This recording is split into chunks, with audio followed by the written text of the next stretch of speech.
Πάμε να φτιάξουμε την πιο τέλεια, την πιο νόστιμη και αγαπημένη μου συνταγή. Τυρόπιτα με μόνο 3 υλικά. Πάμε να ξεκινήσουμε. Η συνταγή γίνεται πανεύκολα, απλά με ένα μπολ και ένα σύρμα.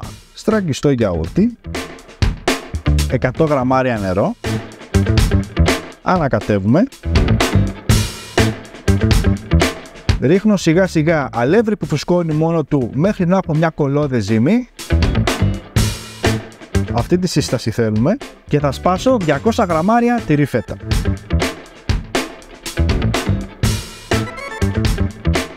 Ανακατεύω με απαλές κινήσεις.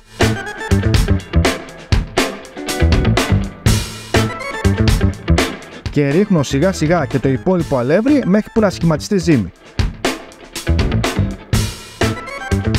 Το ζυμάρι μας είναι έτοιμο. Θα το χωρίσω σε 4 ίσα μέρη, 200 γραμμάρια το κάθε κομμάτι. Αλευράκι πάνω στον πάγκο και πάμε να ανοίξουμε τη ζύμη. Δοκιμάζουμε και με το που αρχίζει και τσιρτσιρίζει το λάδι θα χαμηλώσω τη φωτιά και είμαστε έτοιμοι να τηγανίσουμε. Προσεκτικά βάζουμε την πιτούλα μέσα.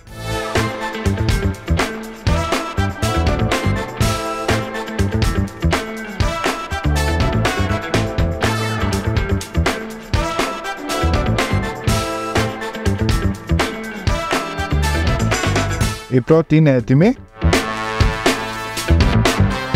Συνεχίζουμε την ίδια διαδικασία και με την υπόλοιπη ζύμη.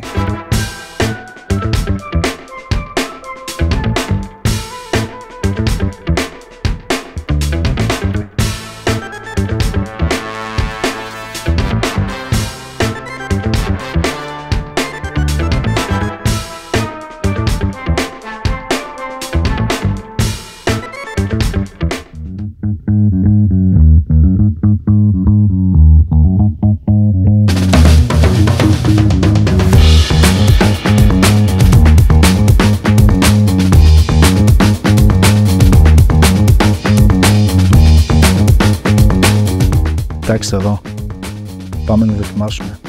Φτιάξτε όλοι αυτές τις φανταστικές πιτούλες, είναι απλά εκπληκτικές και πεντανόστιμες. Μην ξεχνάτε ωστόσο εσείς φίλοι μου να κάνετε ένα like και μια κοινοποίηση γιατί έτσι μας βοηθάτε να συνεχίσουμε. Ακολουθήστε για περισσότερες εύκολες και νόστιμες συνταγές.